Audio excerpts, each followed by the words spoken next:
In a recent phone call with Russian President Putin, Chinese President Xi Jinping said the Russian war was justified and supported Russia.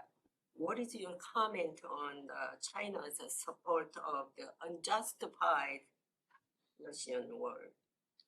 The alignment and the partnership between China and Russia is something that we've spoken quite a bit about, including in recent weeks. Secretary Blinken noted it during his speech recently on our approach to the PRC. To put it bluntly, we're concerned about China's alignment with Russia.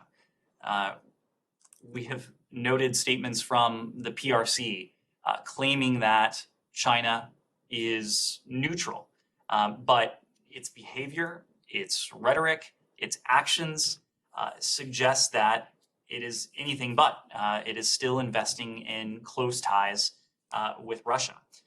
We've seen this from the earliest days of this conflict, even before this conflict, as Russia amassed its forces along Ukraine's borders. President Xi, on February 4th, about 3 weeks before the invasion began, when it was quite clear what was likely to happen, chose to announce what the PRC and Russia called a quote-unquote no-limits partnership. And in the joint statement that emanated 5,000 words from the meeting between those two world leaders, they put forward a vision of the world order that is profoundly illiberal, that is profoundly different from the vision of a free and open Indo-Pacific and beyond that the United States and our partners have not only espoused, but have sought to promote and protect. The vision that they put forward is a world in which might makes right, a world in which, contrary to decades of PRC statements regarding the inviolability of state sovereignty, where big states can bully small states, where countries are not able to exercise the discretion to choose their own partnerships, to adopt their own foreign policy, where in many ways coercion is the name of the game. So in key respects, despite what we hear from the PRC, a stance of stated and purported neutrality, the PRC has already made a choice. And more than 3 months now into Russia's invasion of Ukraine, China, despite the atrocities that have been committed, despite the violence, despite the loss of life, despite the global implications, including when it comes to food insecurity, not only in the region, but well beyond, China is still choosing to stand by Russia. It is still echoing Russian propaganda.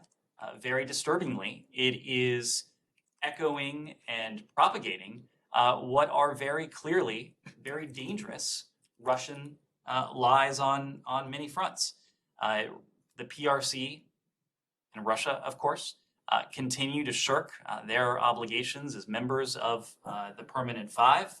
The fact that the PRC is in many ways still denying the atrocities that have taken place inside Ukraine, the atrocities that we've seen with our own eyes, thanks to the reporting from many of your organizations, I think speaks to the partnership and the choice that the PRC has made.